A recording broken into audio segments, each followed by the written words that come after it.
Kita tiba di segmen akhir, pemirsa. Dari dialog ini masih bersama dengan Deputi Bidang Meteorologi BMKG, Bapak Guswanto. Pak Guswanto, ini kalau kita kembali lagi, kita meningkatkan kesadaran masyarakat karena itu juga penting begitu kan, selain juga langkah-langkah mitigasi yang dilakukan oleh BNPB dan juga pihak lainnya.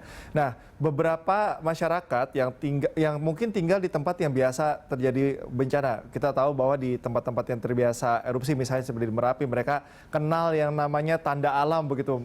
Ada asap yang seperti A, misalnya mereka akan segera melakukan mitigasi ke tempat-tempat aman. Ada yang seperti itu, ada juga yang tidak begitu kan. Nah, mungkin dengan fenomena yang terjadi akhir-akhir ini, mungkin masyarakat yang tinggal di wilayah berkarakteristik apa saja yang harus ditingkatkan kesadarannya, yang tinggal di wilayah pesisir kah atau yang seperti apa, Pak Guswanto? Jadi gini, yang perlu diwaspadai adalah misalkan ya kita sesuaikan dengan jenis bencananya yang akan muncul. Misalkan kalau Bapak Ibu sekalian itu tinggal di daerah yang bergunung, artinya lereng, yang terjal, itu diwaspadai biasa terjadi bencana untuk longsor. Jadi itu yang dipelajari. Jadi memang dulu muncul ya kearifan lokal namanya, itu muncul. Namun dengan adanya perkembangan zaman, ada beberapa kearifan lokal itu diabaikan karena kemajuan teknologi. Tapi sebenarnya mereka benar.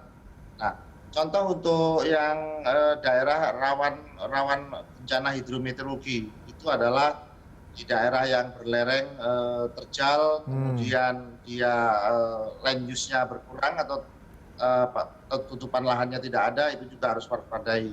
Kemudian untuk yang daerah banjir itu biasanya wilayah-wilayah yang cekungan. Jadi kalau ada membeli perumahan biasanya kan menghindari yang cekungan. Kemudian yang tinggal wilayah-wilayah pemukiman yang di bantaran sungai, ya, itu juga perlu diwaspadai. Biasanya di bantaran sungai nanti akan tergerus oleh banjir, dia akan dibawa oleh air. Kemudian ada juga yang perlu diwaspadai untuk bencana yang gempa bumi, tsunami atau geofisika tadi, itu perlu disampaikan juga. Misalkan kita sudah memetakan daerah rawan gempa bumi dan tsunami. Itu sudah dipetakan oleh BMKG di seluruh Indonesia.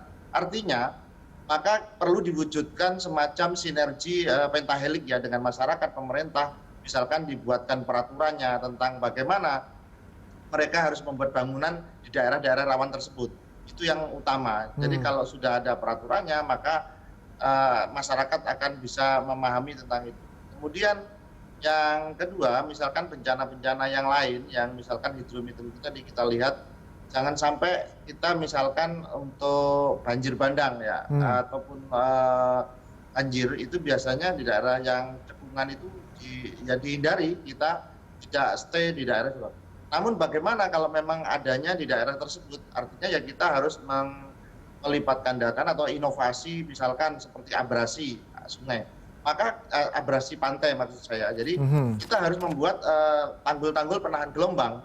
Kalau kita tidak mau menghindar dari lokasi tersebut, memang itu harus dilakukan secara komprehensif.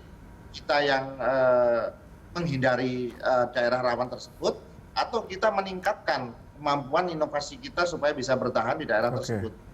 Demikian. Oke Pak Guswanto, waktu kita sudah berakhir. Terima kasih atas informasinya kepada kami dan juga pemirsa. Tetap jaga kesehatan selalu Pak Guswanto.